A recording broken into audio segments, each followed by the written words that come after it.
Assalamualaikum warahmatullahi wabarakatuh. Yuk, take.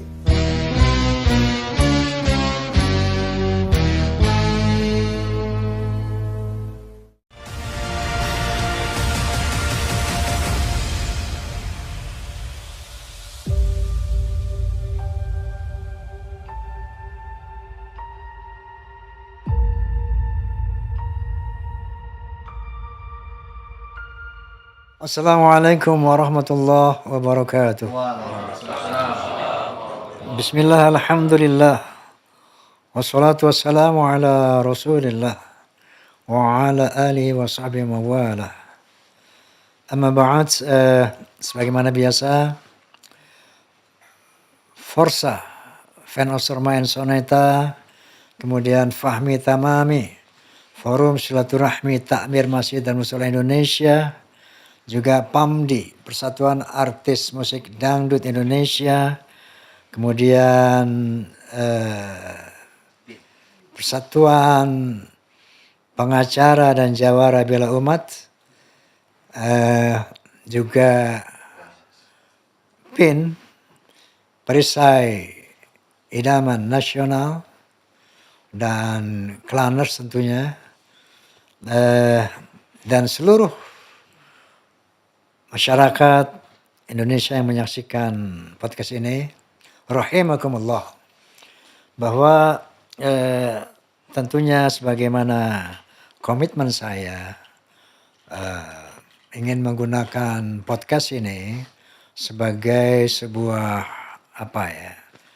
mediator, kemudian sebagai untuk menyampaikan dari kedua belah pihak masalah nasab ini, sehingga kita mendapatkan satu penjelasan yang jernih, keterangan yang sahih, yang tidak meragukan, tentunya semata-mata dalam rangka watawassaw bil haqq watawassaw bis sabr, dan juga dalam rangka melaksanakan perintah Allah Subhanahu wa taala, wal takum minkum ummatun yad'una ilal khair wa ya'muruna bil ma'ruf wa yanhauna 'anil munkar. Hendaklah ada di antara kalian orang-orang yang selalu menyuruh kepada kebaikan dan selalu menyuruh kepada hal-hal yang ma'ruf dan mencegah kemungkaran. Dan itulah orang-orang yang beruntung. Tentunya kita harus ikuti ini sampai selesai nanti, sehingga kalau sudah selesai tetap jaga ukhuwah Islamiyah, wa'tasimu bihablillahi jami'a wa la tafarraqu, innamal mu'minuna ikhwatun fa aslihu baina akhwaikum. Sehingga insyaallah melalui podcast ini bukan memprovokasi teman-temannya untuk perang, berkelahi, naudzubillah. Oleh karena itu, dari hati yang paling dalam, tanpa ada kebencian, wallahil azim, tanpa kebencian, semata-mata dalam rangka menyeru ke jalan Allah tentang kebenaran. Baik, kalau kita selama ini telah mengikuti mulai dari Guru Gembul ya, kemudian dari pihak Ba'alawi, Gus Romel, kemudian Ki Haji Imaduddin Utsman, kemudian saya juga berusaha mengundang dari Rabithah Alawiyah, Habib Taufik As-Sakaf, namun sayang sekali beliau tidak menghadiri perbincangan ini, karena sini bincang asik bareng Roma. Bisikan Roma itu bincang asik bareng Roma, bukan bincang tegang-tegangan, enggak. Saya sayangkan beliau tidak hadir. Mungkin juga saya akan mengundang insyaallah Habib Lutfi bin Yahya.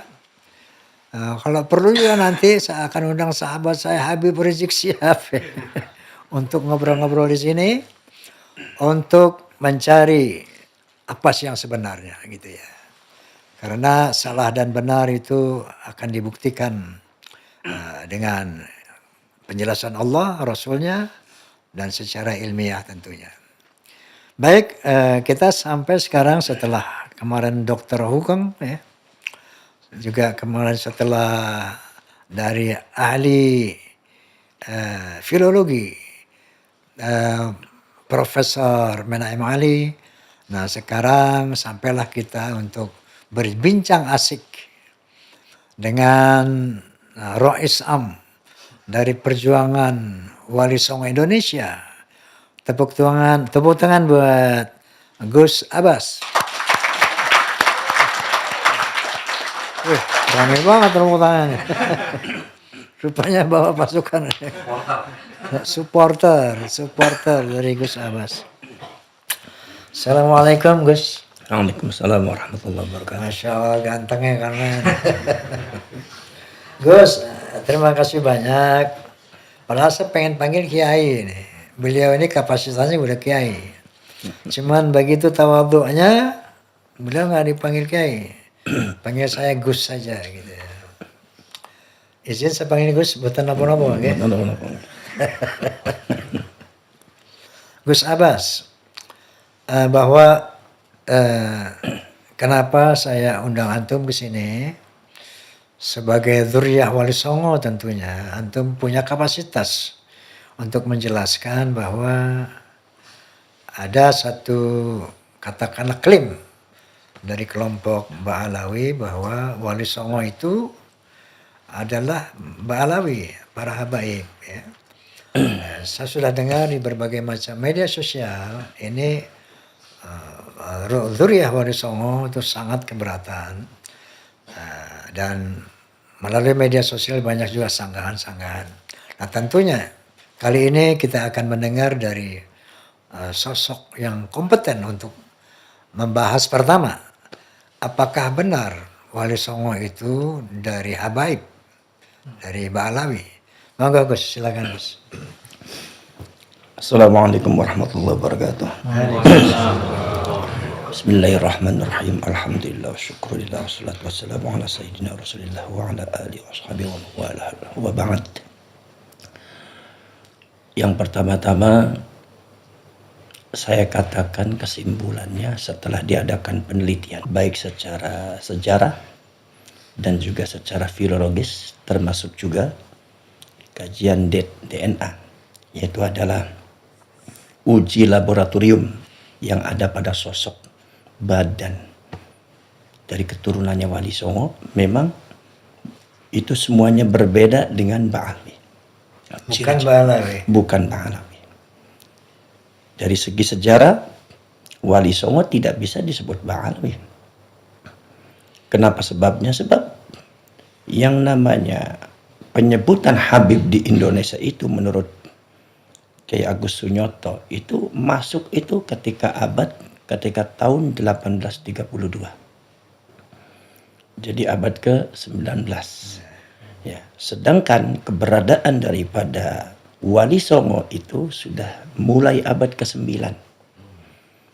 Mulai abad ke-9. Jadi jelas ketika seumpama ada orang mengatakan kalau Wali Songo itu adalah Ba'alawi, ini sudah menyalahi sejarah. Menyalahi sejarah. Satu itu.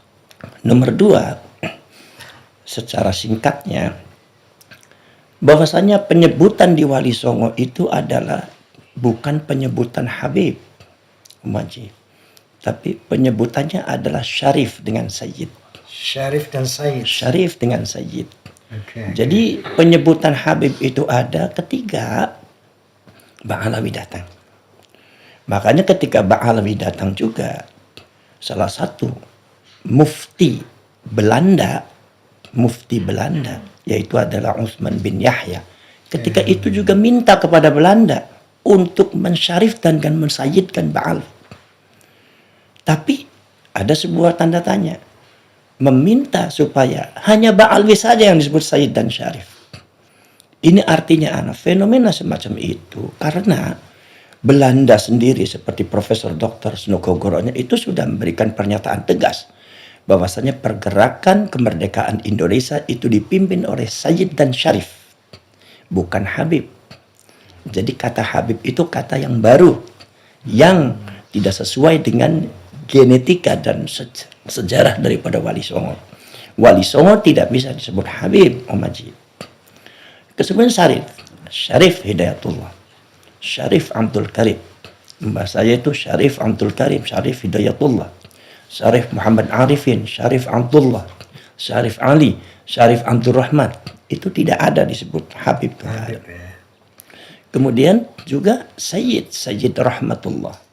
Sayyid Ibrahim Asmarakondi, Samarkandi, Sayyid Maulana Maghribi. Ini Sayyid, tidak ada yang Habib. Dan ini beliau keberadaan Sayyid Jumadil Kubra, itu Sayyid. Bukan Habib Jumadil Kubra. Bukan. Om Haji kalau ziarah ke Sunan Gunung Jati pernah nggak nyebut Habib Hidayatullah? Kan mesti nyebutnya Syarif Hidayatullah, bukan Habib Hidayatullah. Dari sini saja secara logika sudah tidak mungkin Wali Songo disebut Habib. Satu. Nomor selanjutnya, kalau seumpama dari perjalanannya, bahwasanya salah satu karakteristik daripada Syarif dan Sayyid itu memang mastur. Mastur itu mereka menenggelamkan diri. Karena kebanyakan Syarif dengan Sayyid itu menggunakan ilmu tasawuf. Di dalam tasawuf itu apa? Ada sesuatu yang ajaran yang disebut dafnul wujud. Memendam diri. Makanya para ulama, para wali biasanya tahammul, mengkumelkan diri untuk dafnul wujud. Bukan menonjol-nonjolkan diri. Bukan menonjol-nonjolkan diri. Jadi mereka tidak tahu keistimewaannya dia sebagai wali, sebagai karomahnya apa itu nggak mau ditonjol-tonjolkan kecuali hanya Allah. Itu artinya apa? Artinya seorang wali Allah dan Syarif ini banyak tasawuf, banyak ulama, banyak para aulia. Maka dafnul wujudnya itu sangat tinggi sekali. Nggak mau diketahui oleh orang. Maka nyaris dengan mazhab itu maka kehidupan para Syarif dimanapun berada. Nggak mesti di Indonesia saja. Termasuk ada di Pakistan, di Uzbekistan, di Maghribi. Itu banyak sekali yang memendamkan diri. Tidak mau menonjolkan diri. Sebentar. Jadi secara logika memang dzurriyyah Rasulullah sallallahu alaihi wasallam yang memiliki, yang Allah Subhanahu wa taala menyatakan wa innaka la'ala khuluqin azim, bahwa Muhammad sallallahu alaihi wasallam memiliki akhlak yang azim, yang agung. Tentunya dzurriyyahnya pun pasti berakhlak ya. Salah satu akhlak tidak menonjol-nonjolkan aku anania gitu. Jadi kalau Gus Abbas saya menyatakan bahwa para wali itu memendam, merahasiakan nasabnya, itu semata-mata karena tidak ingin menyombongkan diri, tidak ingin menonjolkan diri dalam konteks akhlakul karimah itu orang gitu. Jadi kan Punten Gus Abbas, sedikit lagi. Tadi antum menyatakan bahwa Snuk atau Belanda atau Snuk Horgronya apa siapa ini tadi? Profesor Snuk Horgronya telah minta kepada siapa? Utsman bin Yahya yang dari kalangan Habaib itu meminta kepada Snuk Horgronya untuk dinyatakan sebagai Sayyid atau Syarif. Ini terkonfirmasi dalam sejarah. Ada dalam sejarahnya. Terkonfirmasi. Terkonfirmasi dalam sejarah itu ada sejarahnya. Ada surat menyuratnya ada. Bukan hoax ini. Bukan hoax. Itu ada data surat Wali Songo anti hoax. PBI itu anti hoax. Wali Songo anti hoax. Anti hoax. Allahumma sholli ala. Jadi kalau seumpama belum terkonfirmasi di dalam data-data sejarah, maka insya Allah saya tidak akan bicara. Nggak akan bicara. Karena itu bisa menjadi fitnah umat. Izin saya minum. Silakan. Sama-sama serang. Nah, jadi begitu Om Haji. Astagfirullahaladzim. Baik, mangga. Salah satu daripada beberapa karamahnya para ulama dan para aulia, apa yang disebut dengan al-khirqah, keluar biasaan. Itu yang disebut karamah. Karamatul aulia wal ulama qit'atun min mu'jizazin nabi. Karamahnya para ulama, para wali, kata Imam Ibnu Arabi, itu salah satu percikan daripada mukjizatnya Nabi. Ada al-khirqah, keluar biasaan. Ini akan menimbulkan satu privilege di kalangan sosial masyarakat ketika diketahui. Lah karomah yang paling tinggi itu adalah sebagai nasab yang menyambung kepada Rasulullah. Ini kalau seumpama mereka itu terkonfirmasi sebagai nasab di Rasulullah dan diketahui oleh sosial masyarakat, maka menurut hatinya para ulama dan sebagian para syarif itu keikhlasannya akan terganggu. Kebersihan hatinya akan terganggu. Karena beliau sudah terlalu, nanti mereka bangga terhadap cucunya sebagai cucunya Rasulullah. Minimal kalau seumpama dipanggil syarif dan sayyid mereka senang, apalagi mendapatkan privilege, tingkatan seteratanya didahulukan, diunggulkan. Ini para syarif dan sayyid itu kurang berkenan. Makanya semuanya syarif dan sayyid itu nyaris sulit dicari karena semua terpendam. Soalnya salah satu kasus adalah di Pakistan. Kita sudah banyak berhubungan dengan orang Pakistan. Kemarin juga ada tamu dari Pakistan yang mengatakan bahwasannya syarif dengan sayyid itu di Pakistan itu disebutnya makhdum, dan yang menyebut makhdum itu bukan syarif dan sayyidnya, tetapi orang-orang yang menyebut makhdum itu. Makhdum itu apa, Om Haji? Makhdum itu orang yang dijadikan khodam, pembantu. Makhlum itu?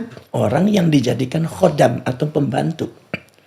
Artinya julukan itu sangat dafnul wujud sekali. Mereka itu nggak mau keistimewaannya. Itu tidak diketahui oleh masyarakat umum. Karena apa?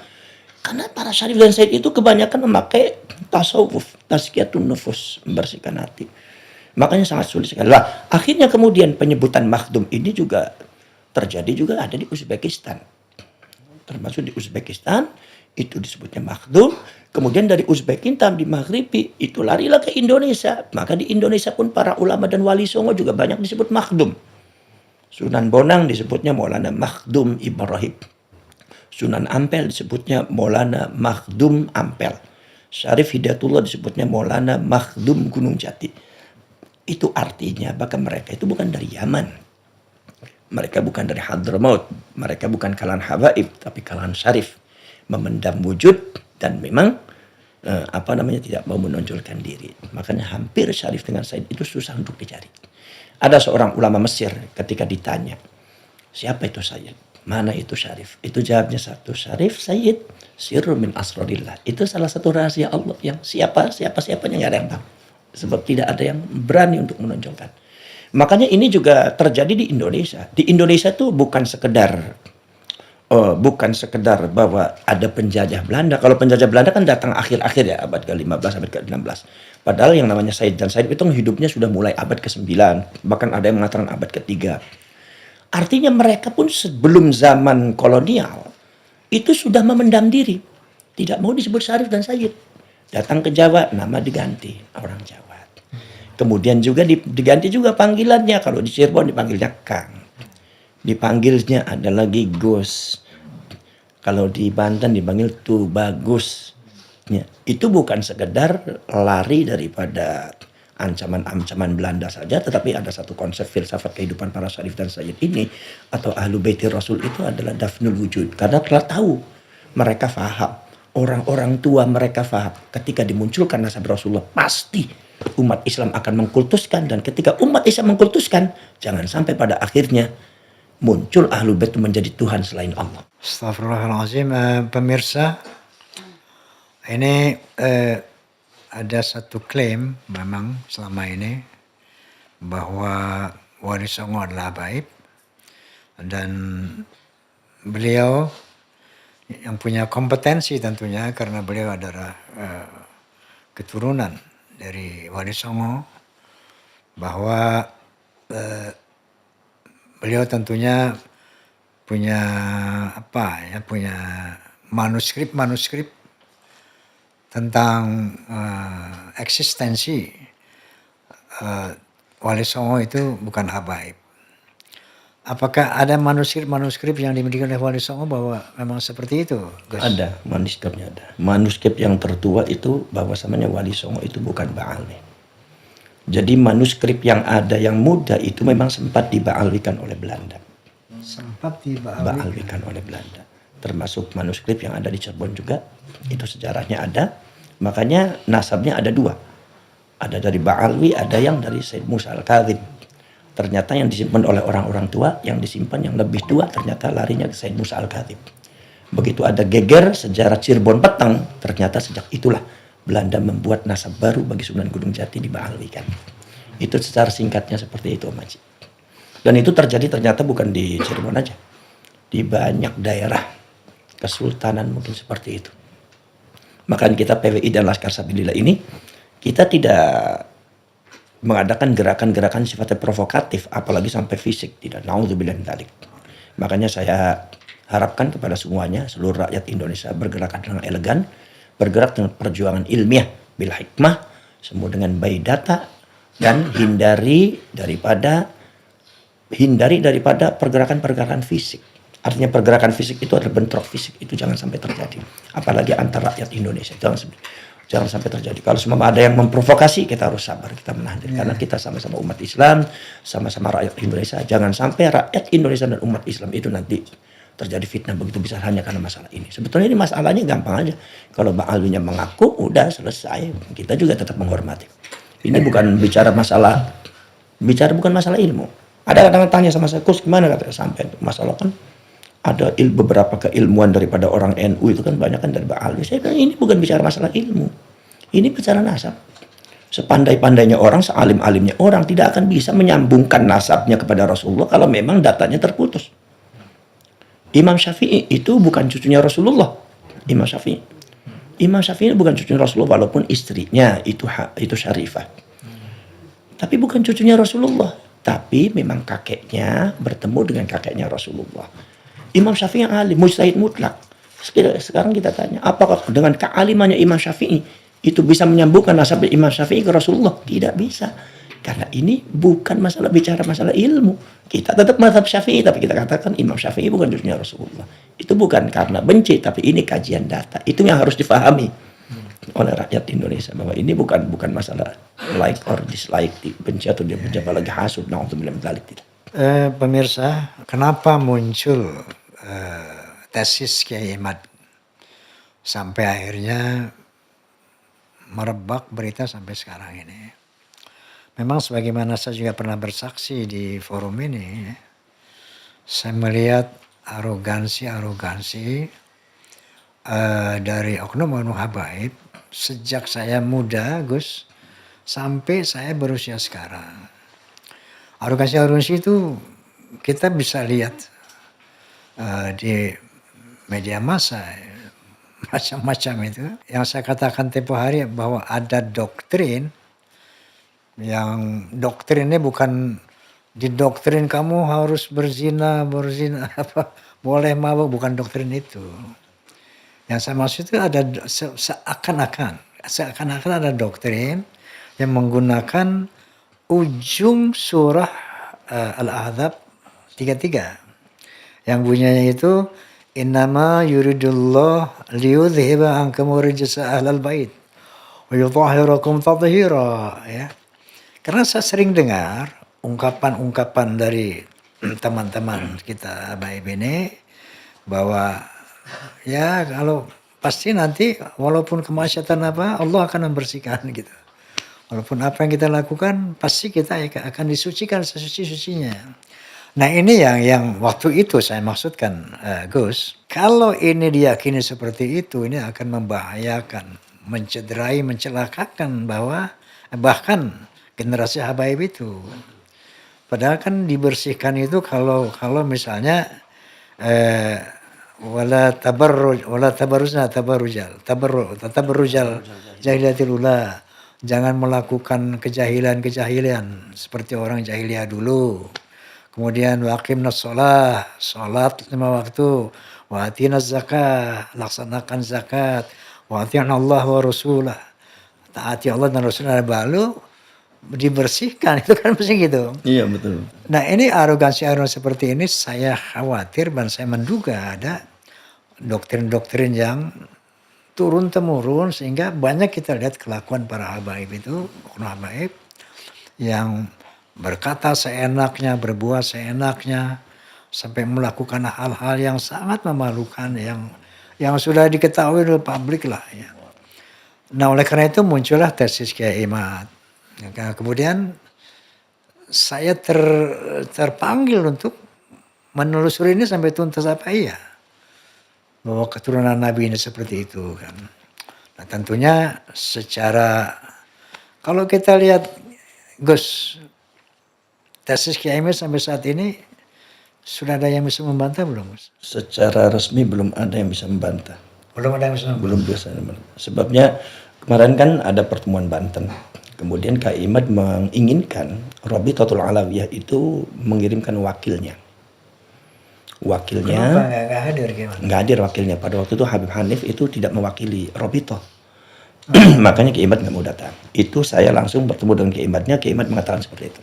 Kecuali kalau semua ada wakil dari Rabitatul Alawiyah, kita diskusi, kita debat secara adil, secara baik, nanti akan ada ketemu masalah. Tapi kalau bukan wakil daripada Rabitatul Alawiyah, jadi akhirnya omong kosong. Nggak ada bekasnya. Macam kayak kemarin, saya juga menyayangkan ketika Rabitah itu ada panggilan dari Om Haji, tapi ternyata tidak datang. Itu akhirnya masyarakat kan akhirnya underestimate nanti. Artinya nggak imbang lah. Sebetulnya beliau harus datang sebetulnya itu untuk mengklarifikasikan semuanya supaya jadi berimbang itu. Kita juga pengennya seimbang masyarakat. Gitu. Ini dengar nggak beliau panggil saya Om Haji? Panggil saya Om. Ponakan berarti. Ponakan. Kenapa demikian? Karena ayah beliau dulu Kiai Haji Fuad dari Buntet, Cirebon, itu memang sahabatan saya. Kita dari tahun 77, 82 begitu ya, berjuang sama-sama ayah beliau. Waktu itu di BP3 lah gitu ya. Masya Allah itu memang luar biasa. Luar biasa beliau dengan saya itu. Nah rupanya beliau ini putra dari Al-Maghfurlah, Kiai Fuad Buntet. Makanya saya waktu datangnya panggil Om, ini panggil Om.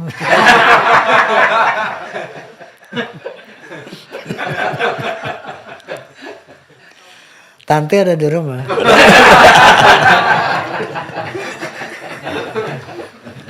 Tante yang mana Om?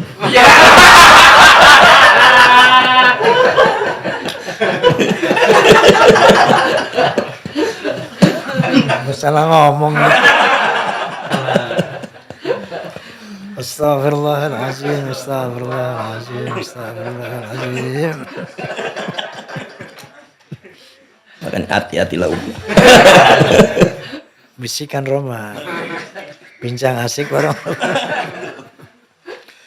Jadi beliau dulu ayah anda beliau Kiai Fuad Buntet itu masa perjuangan beliau orang Masya Allah, masa berjuang wah luar biasa.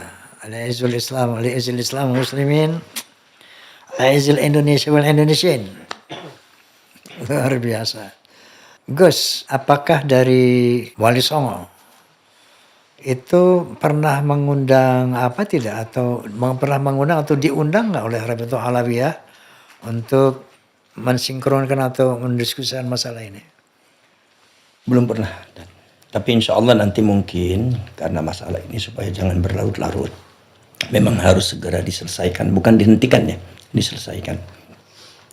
Diselesaikan. Jadi nanti bagaimana kesimpulannya nanti harus dipertemukan dan nanti mungkin jalan satu-satunya yang harus melibatkan pemerintah setempat, karena ini bukan persoalan masalah PWI, bukan masalah Wali Songo, tapi sudah persoalan masalah umat dan kebangsaan juga. Katanya pergerakan daripada Bang Alwi ini juga termasuk pergerakan politik juga, arahnya akhirnya arah politik juga. Makanya saya lihat pergerakan dari Bang Alwi itu sudah muncul itu antri pemerintahan yang sah. Kalau bilang anti tidak, tetapi terkali seumpama mencaci maki presiden yang sah. Saya tidak bicara personality. Saya tidak bicara seorang Pak Jokowinya, Pak SBY-nya. Tidak bicara tentang masalah Pak Prabowo-nya. Kalau beliau itu sudah jadi presiden, itu berarti sudah menjadi lambang negara. Lambang kedaulatan rakyat Indonesia. Makanya tidak boleh dijelek-jelekin. Tidak boleh dicaci maki, tidak boleh direndahkan, tidak boleh dilukai muruahnya, harga dirinya. Kamu kalau ketemu Jokowi kamu buka celananya itu. Jangan-jangan head Jokowi itu. Kayaknya banci tuh. Kalau ada kamu di sini yang kemarin pilih dia, tanggung jawab dunia akhirat kamu. Tukang mebel kamu pilih jadi presiden, begitu jadinya tuh. Itu prinsip kita sebagai bangsa Indonesia. Tapi pergerakan Ba'alwi itu sudah beda. Kemarin sampai detik kemarin pun ada seorang oknum Ba'alwi itu sudah mencaci maki Menteri Agama Gus Yakut. Mungkin kalian tahu ya videonya. Saya mau tanya, Yakut dengan iblis sama atau tidak? Yakut dengan iblis sama atau tidak? Saya katakan, hei kalian, saya katakan kepada kalian, dengarkan baik-baik.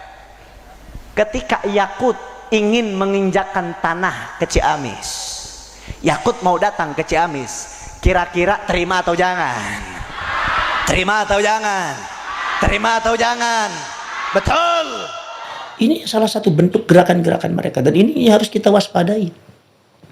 Ini kalau tidak nanti rakyatnya akan hancur, karena ini sudah berhubungan dengan kebangsaan, lambang daripada negara itu, yaitu Menteri Agama, menterinya, presidennya. Apalagi ada beberapa oknum yang mengatakan bahwa istana Indonesia adalah istana Dajjal lah, pemerintahnya pemerintah iblis lah. Presiden goblok, udah menteri agamanya saudara sesat, kurang ajar, korinya Dajjal, istananya menjadi istana iblis. Na'udzubillah min dzalik, tsumma na'udzubillah min dzalik. Itu sedangkan dari kalangan ulama seperti NU dan Muhammadiyah tidak ada yang mengatakan seperti itu, karena mereka tidak akan berani. Karena mereka tahu sejarah dan filsafat daripada kebangsaan dan kenegaraan Indonesia yang dibangun oleh para leluhur dan para ulama, para wali itu bagaimana. Bagaimana jasanya, bagaimana pengorbanannya. Tapi Ba'alwi ini seolah-olah nggak peduli. Nah ini makanya itu yang disebut oleh saya bahwa ini pergerakan politik yang harus segera diantisipasi oleh pemerintah. Jadi pemerintah kita tidak boleh lemah. Polri tidak boleh lemah, TNI tidak boleh lemah. Nah maka dari itu kemudian satu membaca kasus, kalau seandainya kita mengadopsi Profesor Sugeng Sugiarto bahwasannya genetika mereka itu genetika Yahudi.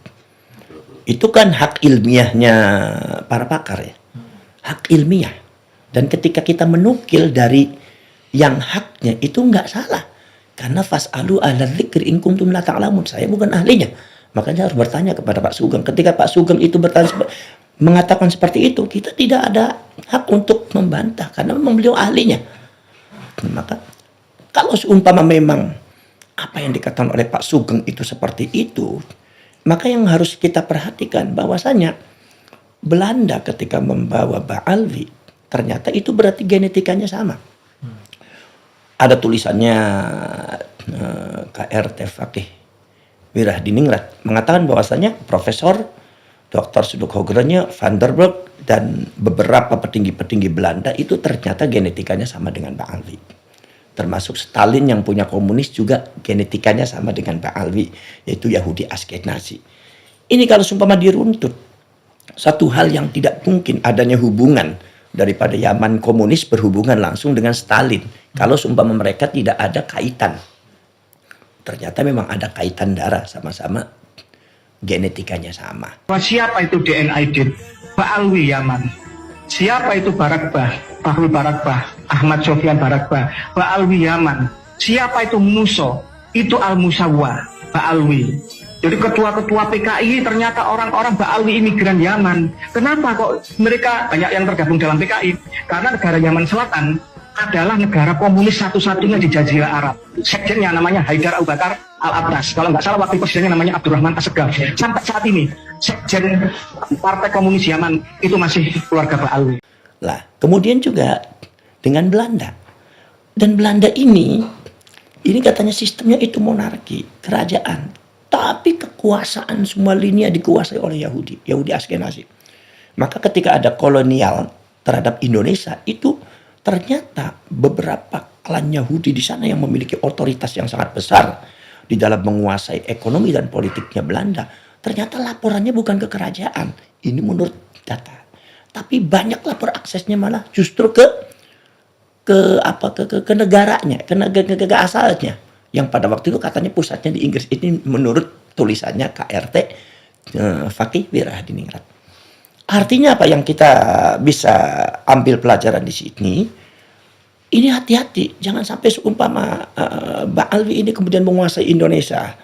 baik sejarahnya juga dikuasai secara Indonesia, kemudian juga klaim-klaimnya juga menguasai, kemudian juga politik secara politik menguasai dan ekonomi menguasai, ini pada akhirnya nanti mereka tidak akan patuh kepada pemerintah. Mereka tetap akan bekerja sama dengan yang satu gen. Saya yakin-yakinnya bahwasanya gerakan Ba'alwi ini adalah gerakan yang sistematis, gerakan internasional yang sistematis, tidak mungkin parsial hanya ada di Indonesia, nggak mungkin itu. Kita akui baik. Cita-cita mulianya menerapkan syariat Islam hal yang baik. Cita-cita mulianya untuk menegakkan khilafah Islamiyah hal yang baik. Cita-cita mulianya untuk melawan kezaliman Amerika Serikat dan sekutunya, cita-cita yang baik. Saya tanya, hal-hal yang baik dukung tidak? Dukung tidak? Takbir. Jangan mau kita diadu domba dengan ISIS, saudara. Sekarang ini banyak pihak-pihak menginginkan supaya kita bermusuhan dengan ISIS, betul? Supaya kita menggebuki ISIS, betul? Itu tidak akan dilakukan oleh FPI, saudara. Kalau lihat kita pergerakannya, saya yakinnya karena beberapa yang saya baca dari berita-berita dan tulisan-tulisan, ya, itu adanya semacam itu.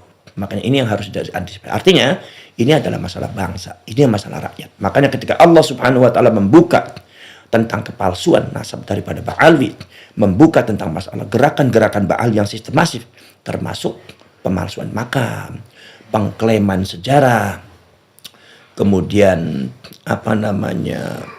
merendahkan daripada suku-suku dan bangsa kita, ada lagi juga menghalalkan segala cara, sikap tingkah laku yang tidak sesuai dengan norma-norma agama, kemudian juga memba'alwikan beberapa pahlawan-pahlawan kita yang bukan Ba'alwi sampai memba'alwikan Wali Songo. Ini bukan masalah sederhana. Ini adalah merupakan penyergapan secara sistematis terhadap kekuasaan negara. Itu aulia dari Yaman, Hadramut, terutama Tarim dan sekitarnya, Faqih Muqaddam, Muhajir Allah Ahmad bin Isa, dan Pulau Jawa, Indonesia ini dikatakan bintu Tarim. Ini punyanya aulia Tarim. Tapi kita pernah dengar dari para salihin bahwa Indonesia ini milik aulia Tarim. Terhadap sejarah negara ini yang harus diketahui oleh seluruh rakyat Indonesia. Maka ketika ini semua dibongkar oleh Allah sehingga masyarakat sadar semua, rakyat Indonesia sadar semua. Ini yang disebut dengan oleh Allah, inna fatahna laka fatham mubina.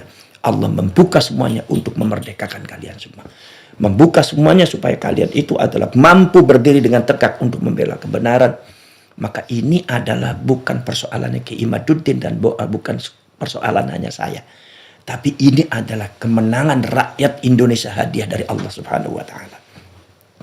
Ada seorang ulama besar namanya Imam Abu Madyan.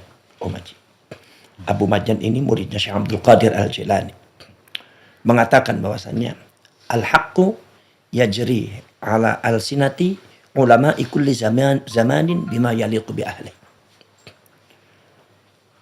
Bahwasannya kebenaran yang hak itu akan mengalir di atas lisannya para ulama setiap zaman, disesuaikan dengan kebutuhan masyarakat pada waktu zaman itu.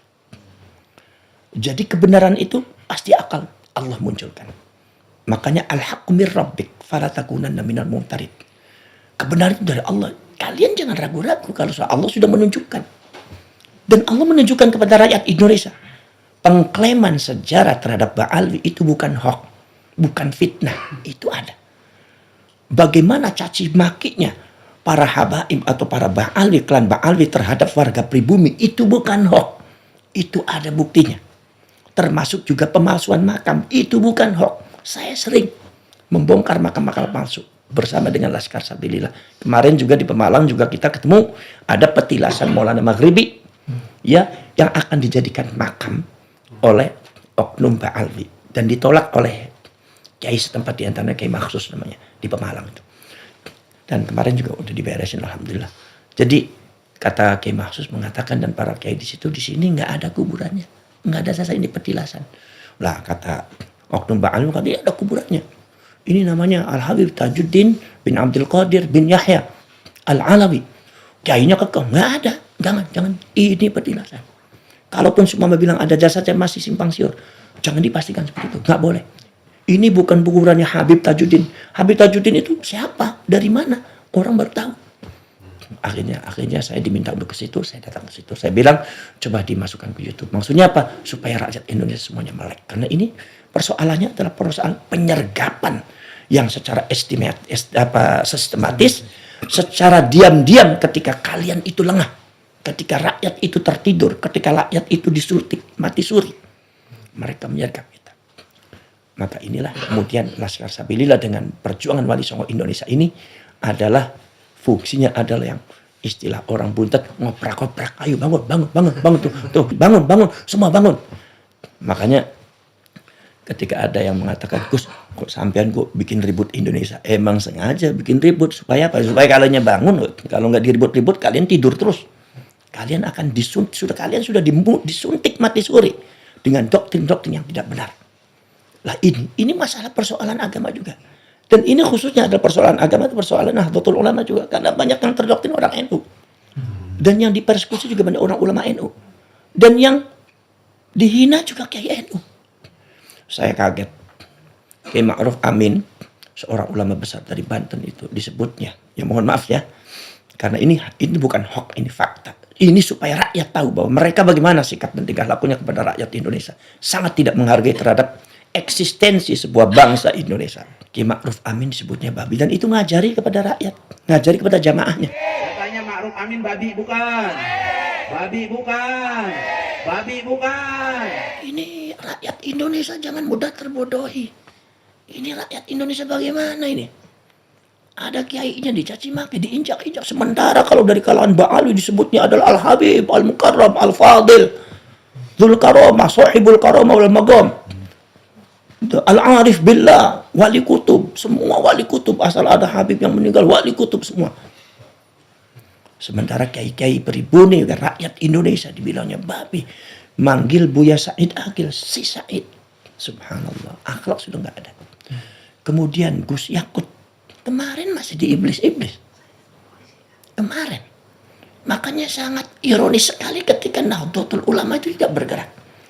Ketika dari PBNU itu tidak mau bergerak meluruskan, karena yang dibelokkan sejarahnya bukan sekedar Indonesia tetapi juga NU juga. Ini kalau di DPR sini bahaya ini. Maka dari itu saya mengajak kepada seluruh rakyat Indonesia untuk membela bangsanya.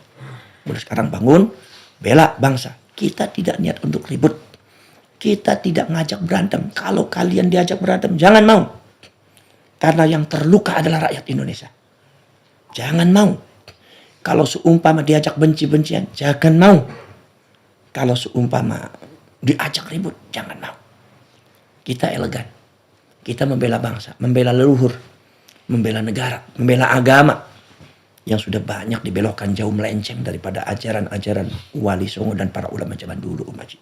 Inilah tugas PWI dan Laskar Sabilillah. Allahumma sholli ala Muhammad. Gus, bahwa tadi telah memaparkan secara panjang lebar bagaimana strategi mereka sistemik dengan sistem. Misalnya untuk menguasai Indonesia, menghegemoni agama rakyat kaum muslimin dengan dalil-dalil agama. Itu memang kita melihat misalnya ya, adanya klaim-klaim Wali Songo Ba'alwi, kemudian pahlawan-pahlawan nasional Ba'alwi, Sungai Diponegoro diklaim sebagai Ba'alwi, kemudian Cutnya Adin, Tengku Cikditiro, Imam Bonjol, semuanya diklaim mereka Ba'alwi.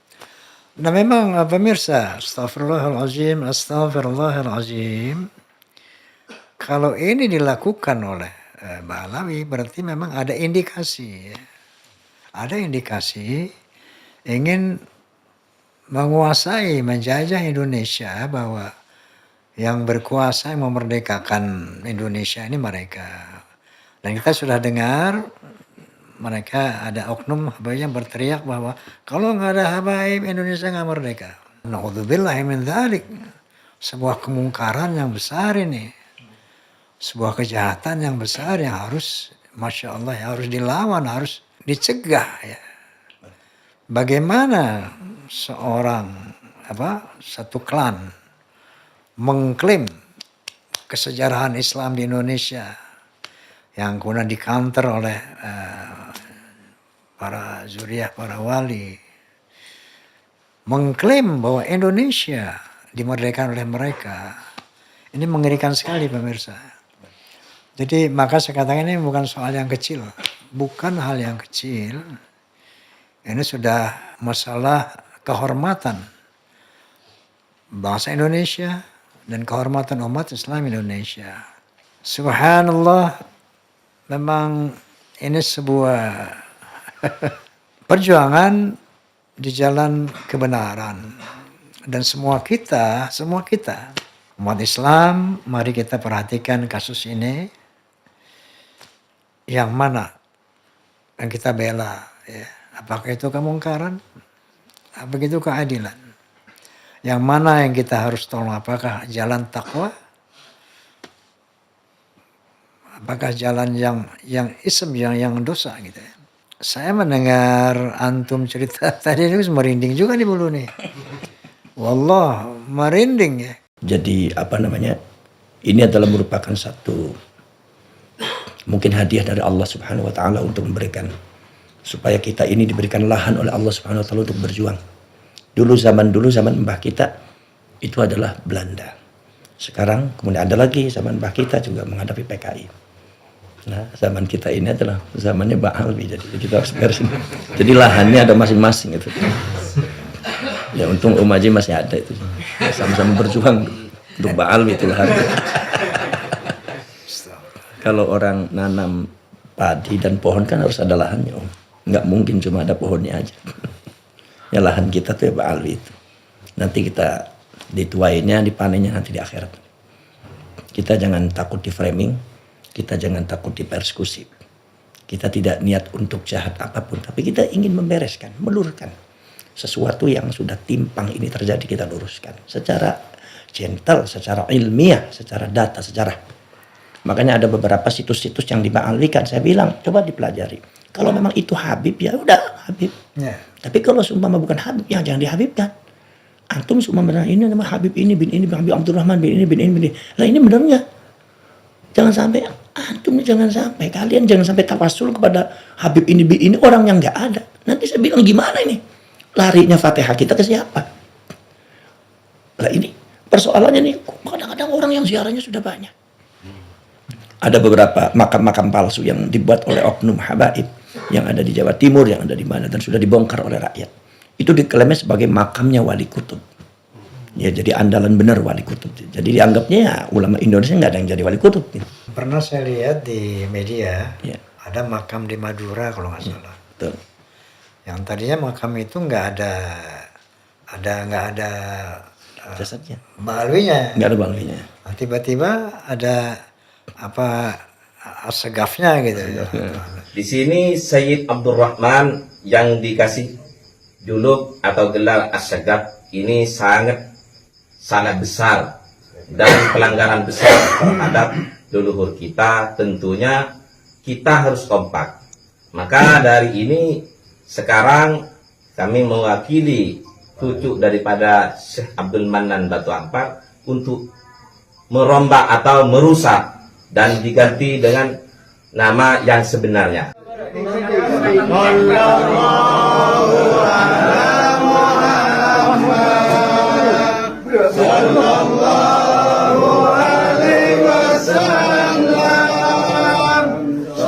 Ada dilepasin itu. Jadi memang ada satu Ya, jadi itu bukan upaya menghabibkan.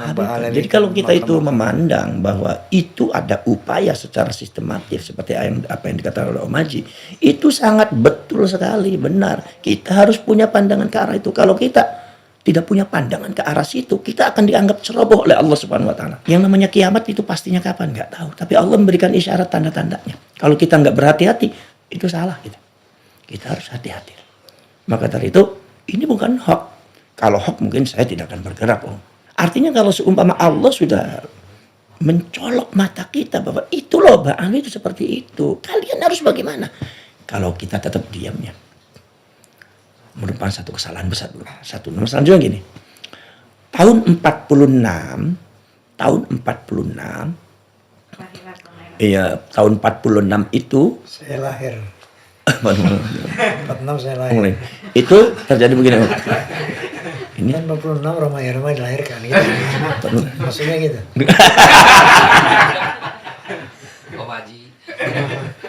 Jadi tahun 46 waktu itu 1946 itu pertama kali Zionis masuk ke Palestina. Itu pada waktu itu diusir oleh orang Eropa ya, bahwa di Jerman juga digenosida ya oleh keluar semua. Maka kemudian beberapa kapal-kapal besar itu mampir di pelabuhan Haifa. Haifa itu dia pelabuhan Palestina. Begitu turun membentangkan spanduk. Spanduknya itu tulisannya,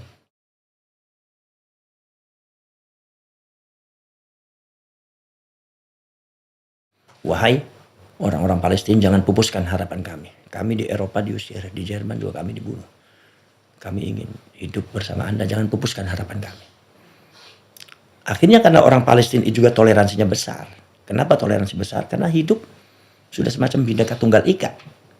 Karena di sana di Palestina kan ada Masjidil Aqsa, ada Haikal Sulaiman, ya kan?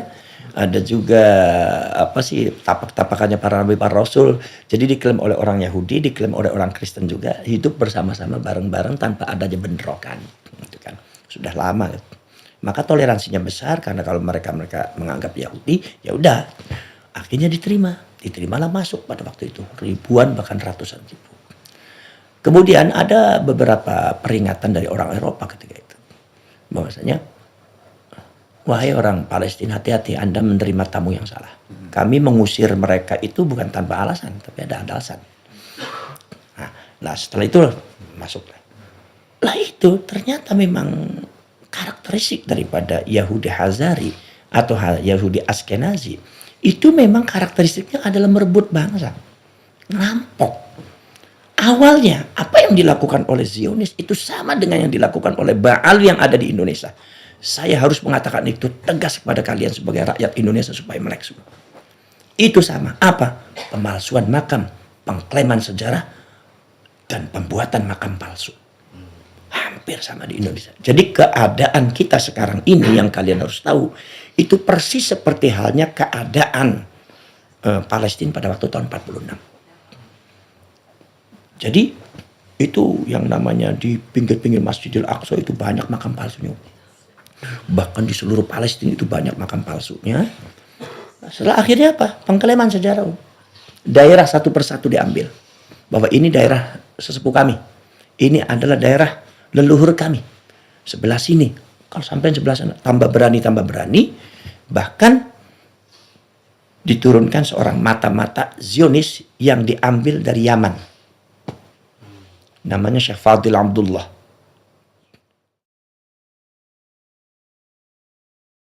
Orang Islam memang.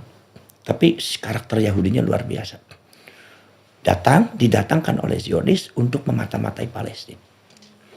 42 tahun jadi mata-mata Palestina gak ketuan. Kenapa? Di framingnya sebagai ulama besar. Karena memang hafal Quran, pinter agama ya, hadis, Quran, tafsir, pinter. Jadi muridnya banyak, muhibbinnya kalau sini banyak lah. Ribuan. Bahkan beliau sempat dijadikan imam besar Masjidil Aqsa.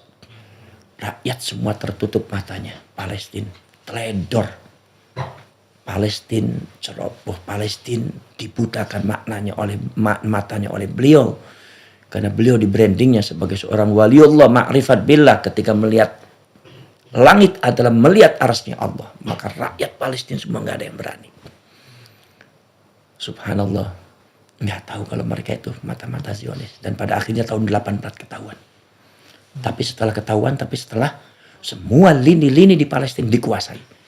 Dan hasil daripada Syekh Fadil Abdullah, seorang yang di branding sebagai waliullah, tapi nyatanya Zionis. Mata-mata Zionis untuk menyergap Palestina. Itu adalah, jasanya adalah menjadikan Palestina yang sekarang, generasinya, menderita yang tidak ada kunjung tiba. Kenapa kita itu kita memberikan satu peringatan keras terhadap rakyat Indonesia? Karena itu cara-caranya hampir sama. Kalau kita teledor, hati-hati itu. Ya memang kalau secara apa ya, kalau kita secara akal sehat misalnya ya, ketika ada klaim-klaim, misalnya Wali Songo diklaim, kuburan-kuburan diklaim, kemudian pahlawan-pahlawan nasional diklaim, ini memang mengarah kepada sebuah penjajahan ya secara astagfirullahaladzim. Nah inilah yang terus kita duduk mengklarifikasi ini dengan para Ba'alawi, benar apa nggak begini gitu kan? Karena memang betul ya mereka harus minta maaf dan bertobat kepada Allah Subhanahu wa taala. Ini Saya mohon saya harap kepada Pak Alwi, kalau memang secara 3 faktor, satu secara data sejarah tidak tersambung, secara filologi itu sesuatu yang mustahil, secara genetika tidak sama. Itu 3 ilmiah sudah menyebutkan bahwa Pak Alwi mustahil disebut cucunya Rasulullah.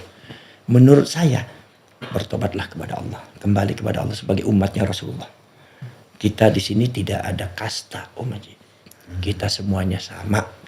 La fadla li Arabiyyin ala ajamin illa bittaqwa. Tidak ada keistimewaan Arab di atas Ajam, Ajam di atas Arab, Yahudi di atas Arab, Arab di atas Yahudi, tidak ada. Bahwasanya kalau seandainya mereka secara genetika itu ternyata Yahudi, menurut pakarnya, itu saya harapkan Mbak Alwi tidak usah berkecil hati. Kenapa? Sebab gen Yahudi itu banyak mengukir sejarah dalam Islam. Bukan berarti pakar itu membenci Anda. Bukan berarti kita itu merendahkan Anda. Kita mengatakan data sebenarnya seperti itu. Sama seperti begini, kalau seandainya Om Haji ini adalah aslinya dari Tasik, berarti gennya gen Sunda. Ini bukan berarti saya merendahkan Om Haji, saya lagi ngomong bicara data. Walaupun Om Haji itu sudah lama di Jakarta, tapi ini genetikanya adalah Sunda. Nah itu adalah data yang sebenarnya. Jadi kemudian contohnya seperti itu. Imam Ibnu Jurayj itu ulama besar, itu genetikanya Yahudi. Ka'bul Akhbar, Wahab bin Munabbih, termasuk seorang ulama besar yang diagung-agungkan oleh seluruh ulama tafsir, termasuk Imam Ibrahim Al-Biqai, Imam Jalaluddin Muhammad bin Ahmad Al-Mahalli, termasuk Imam Suyuti, selalu disebutkan dalam kitab tafsir Jalalain. Siapa? Abdullah bin Abdissalam, ulama besar, jadi rujukan seluruh ulama dunia. Itu genetikanya Yahudi. Jadi jadi nggak ada bedanya. Islam itu tidak membedakan gen, karena gen itu dari Allah. Siapa yang memaksa kita untuk gennya ini, gen ini? Dari Allah. Ketika kita itu merendahkan gen, bersama dengan merendahkan kudrat iradat Allah, ya kita juga nggak mau. Tapi akuilah, kalau Anda orang Jawa, Jawa. Saya orang Cirebon, ya Cirebon udah. Walaupun hidup di Betawi lama, ya saya bukan orang Betawi, gennya orang Cirebon. Udah gitu aja, udah ngaku, selesai itu. Masalahnya sederhana aja. Walaupun gay, tapi kalau kita beriman, bertakwa, berilmu, tetap tinggi derajatnya. Tinggi depan Allah Subhanahu wa taala. Jadi maka di situ sebetulnya nggak usah khawatir. Tetapi kenapa kok mereka kok sangat khawatir, bahkan condong ketakutan? Sehingga ada anekdot dari orang-orang katanya, ini Mbak Alwi ini sama Allah nggak takut, sama DNA takut. Itu ada semacam itu kan, jadi akhirnya jadi bahan guyonan kan. Jadi artinya menurut saya kalau memang seperti itu udah akui saja. Kalau memang tidak terbukti, nggak usah terlalu dipaksakan.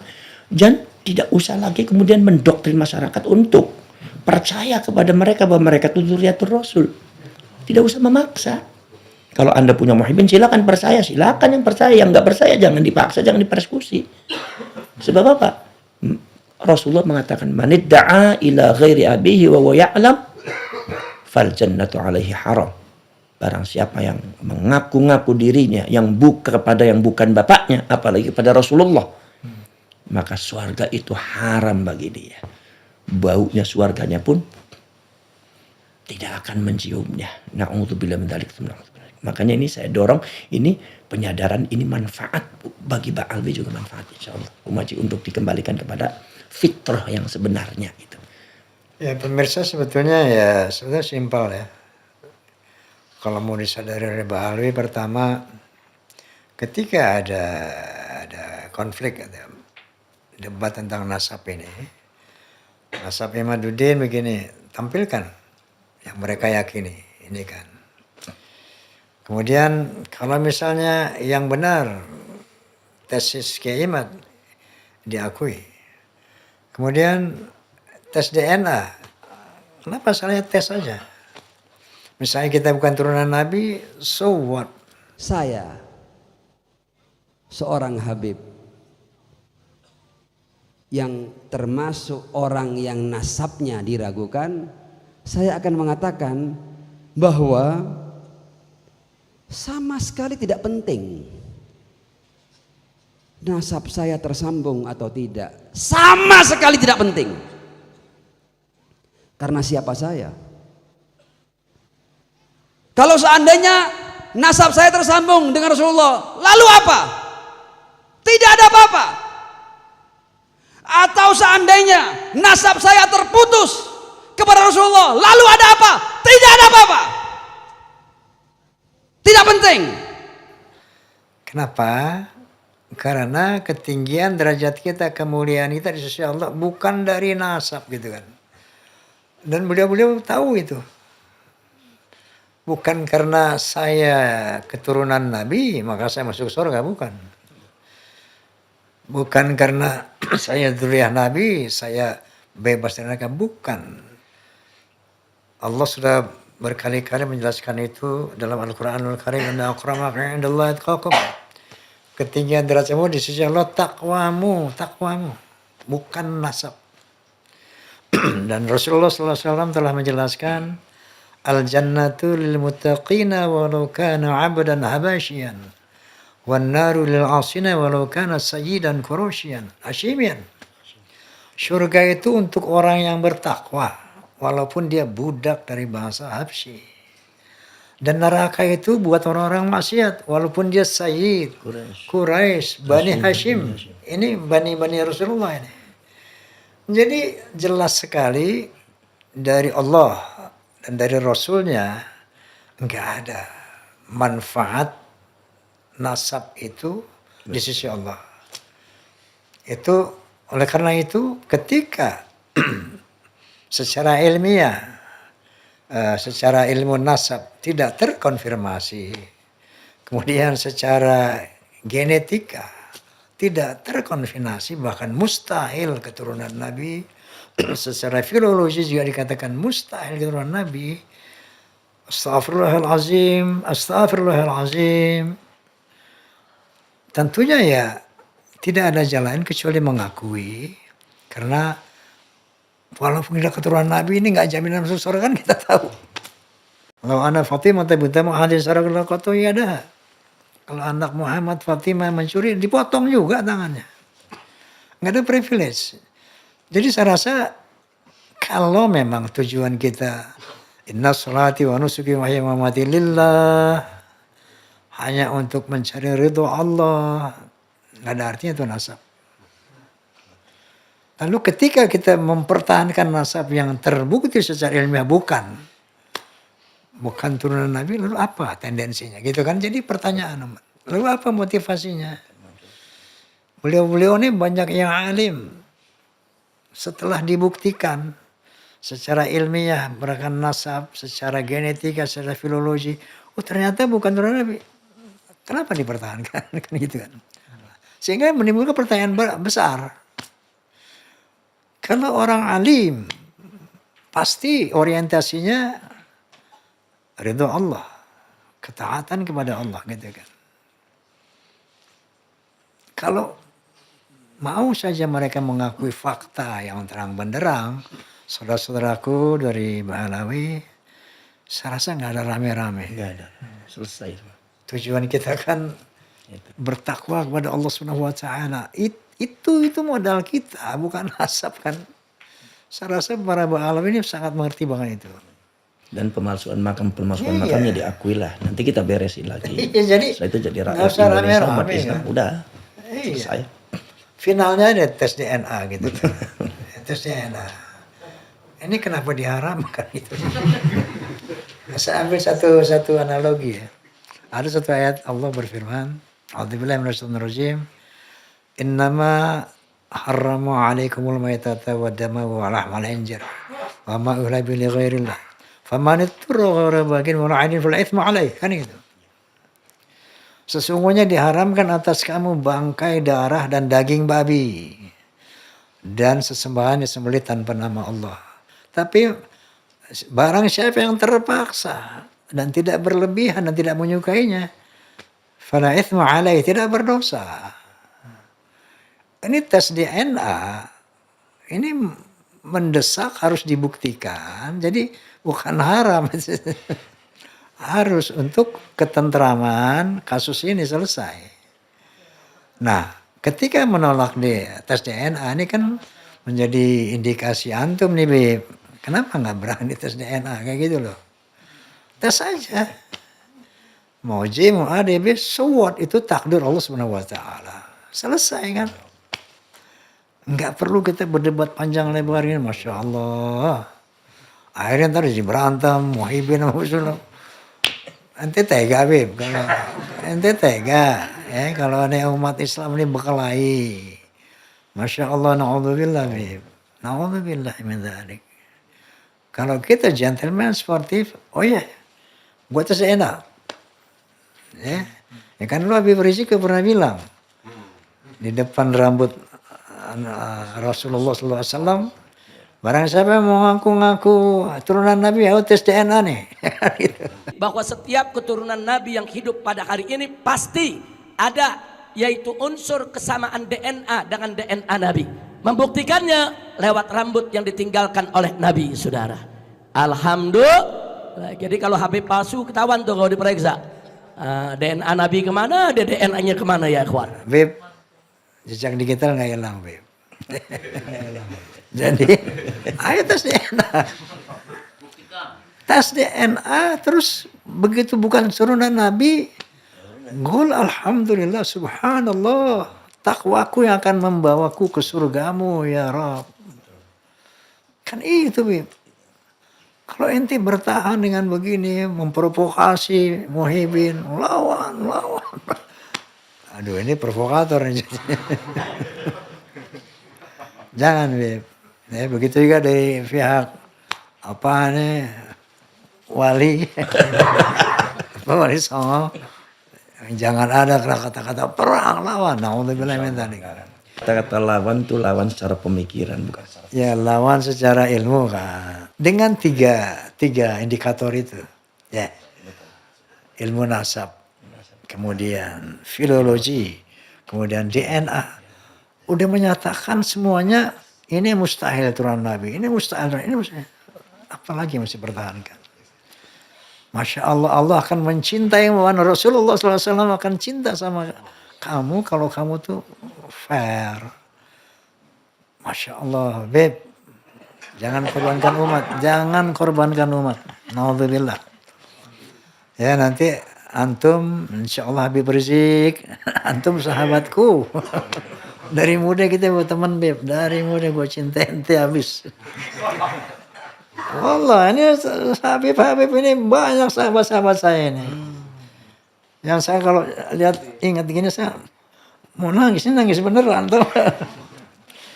Pengen nangis, sedih gitu. Enggak, artinya begini. Para sahabatku, para habaib, saudara-saudaraku juga banyak habaib juga nih. Ini Nazila nih anak saya. Ipar-iparnya banyak habaib tuh. Ya kan? Banyak habaib. Hah? Asawat, Masya Allah. Kalau kita tahu bahwa, kita yakin, kita tahu. Bekal kita ke akhirat itu takwa. Takwa, bukan nasab. Kita tahu. Jadi buat apa mempertahankan nasab yang emang nyatanya nggak benar, ya udah gitu. Gue bukan turunan Nabi, ya udah. Bukan itu kok modal kita. Iya, Bib. Om Haji ini cocok kalau jadi ketua umum PWI ini. Masuk ke bala. Jadi komandan Laskar aja kan. Saya dulu wapres. Menjatuhkan diri. 2014 kan di wapres kan. Betul. Saya nggak mau. Kenapa? Raja lebih tinggi dari wakil.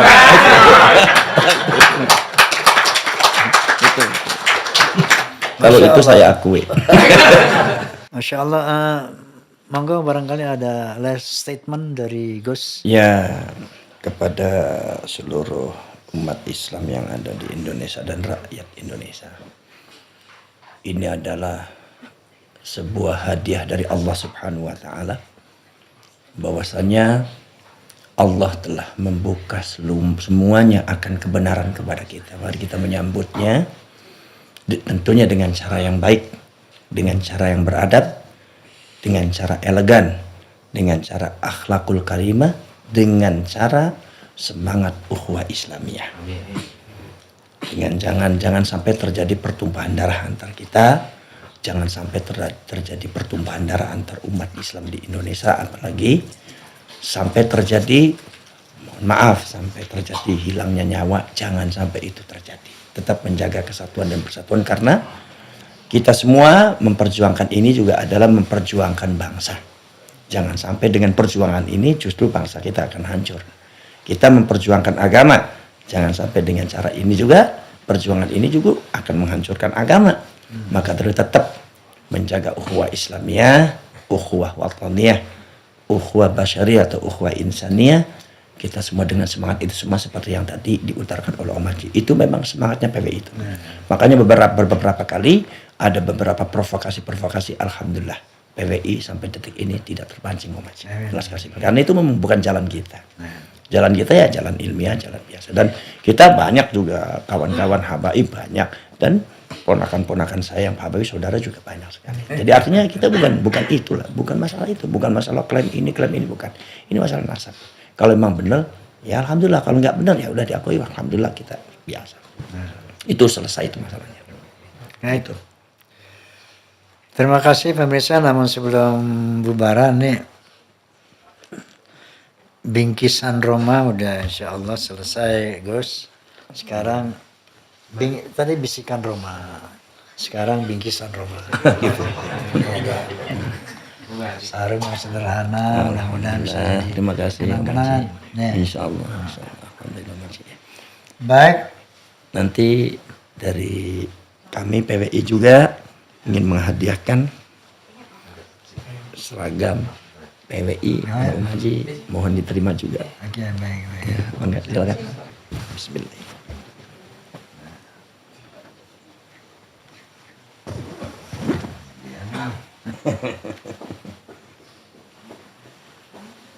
Alhamdulillah.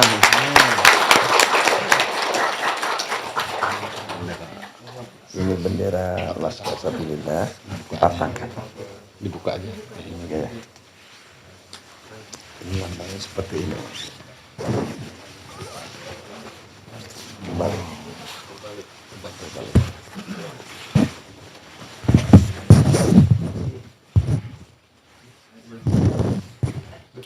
Oh.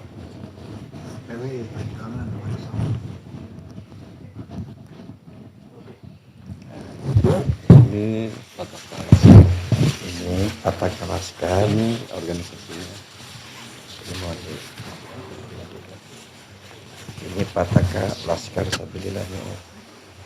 Gambarannya gambar Jawa. Ini ada kerisnya, tapi ini ada pedang Sayyidina Ali-nya. Karena Wali Songo dari Sayyidina Hasan, Sayyidina Husain. Ini bintang 9 dan bola dunia ini NU, karena kita juga berawal dari KNU-an. Insyaallah, insyaallah.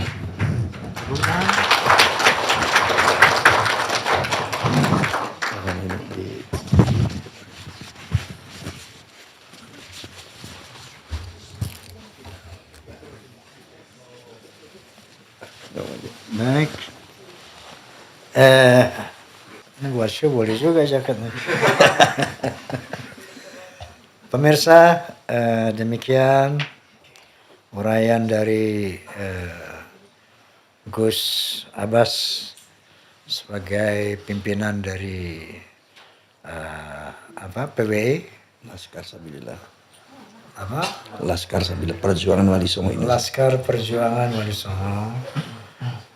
tentunya mudah-mudahan dengan kehadiran beliau hal ini semakin jelas dan terang-benderang, dan goalnya adalah sebagaimana beliau katakan tadi, ukhuwah Islamiyah, bersatu kita untuk menjelaskan ini. Selanjutnya jadi satu untuk Islam dan Indonesia. Amin. Terima kasih. Wallahul muwaffiq ila aqwamit thoriq. Billahi taufiq wal hidayah. Assalamualaikum warahmatullahi wabarakatuh.